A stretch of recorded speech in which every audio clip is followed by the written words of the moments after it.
guys, welcome back to my channel. Today I'm going to make a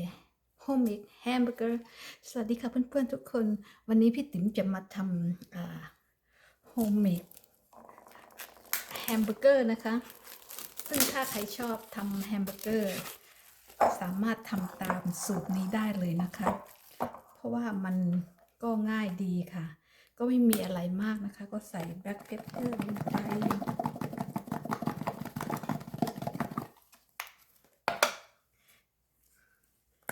เดี๋ยวขอใส่ซีซันนิ่งซอสนิดนึง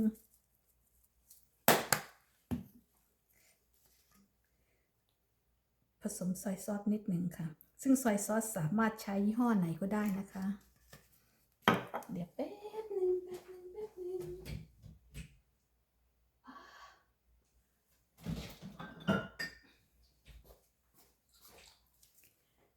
นี่แหละค่ะอันนี้นะอร่อยมากค่ะ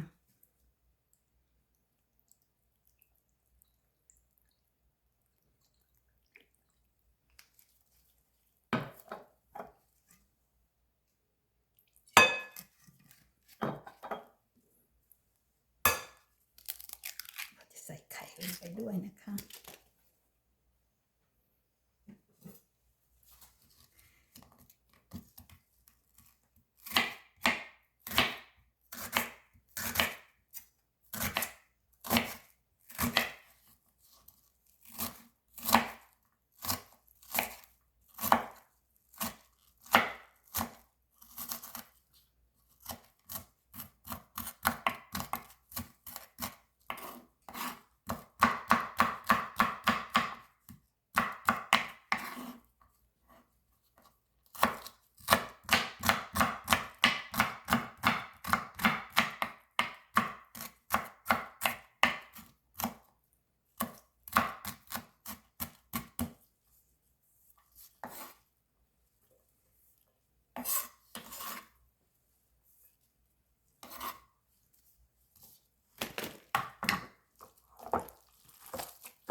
วันนี้เราจะมาทำดับเบิลชีสเบอร์เกอร์นะคะ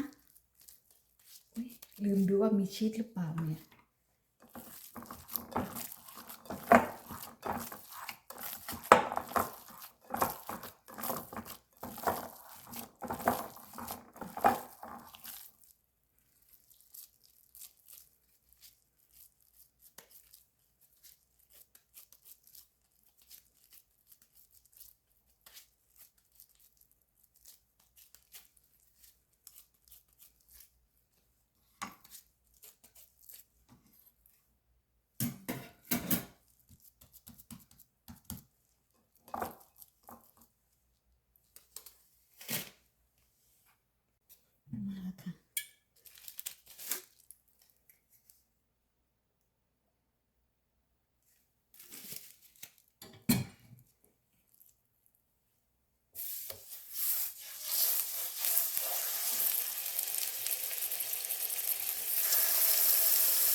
2 ก้อนนี้ของคุณสามีจะหนาหน่อยค่ะถ้านางชอบแบบหนาๆ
ส่วนของพี่ติ๋ม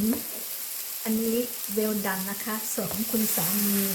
นางไม่ชอบเวลดันค่ะเดี๋ยวต้องเอาของนางขึ้นละ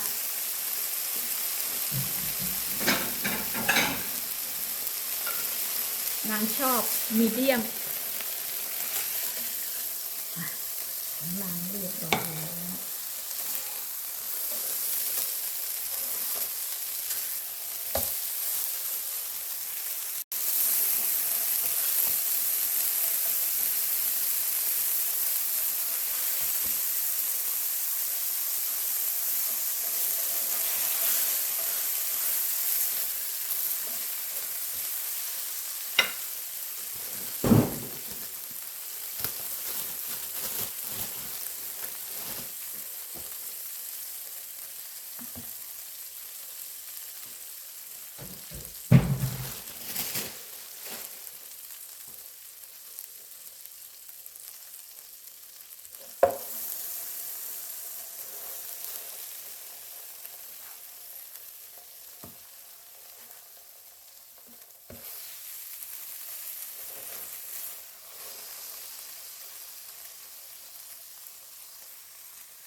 พี่ติ๋มชอบใส่แมนเนตด้วยนะคะซึ่งคนไหนไม่ชอบไม่ต้องใส่นะคะน้องๆค่ะแต่พี่ติ๋มชอบ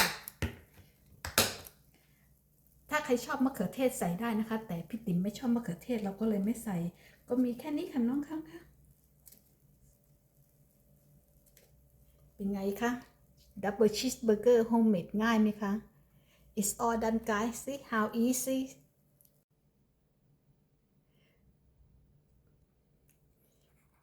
น่าทานไหม่เอ่ย ไปทานกันค่ะ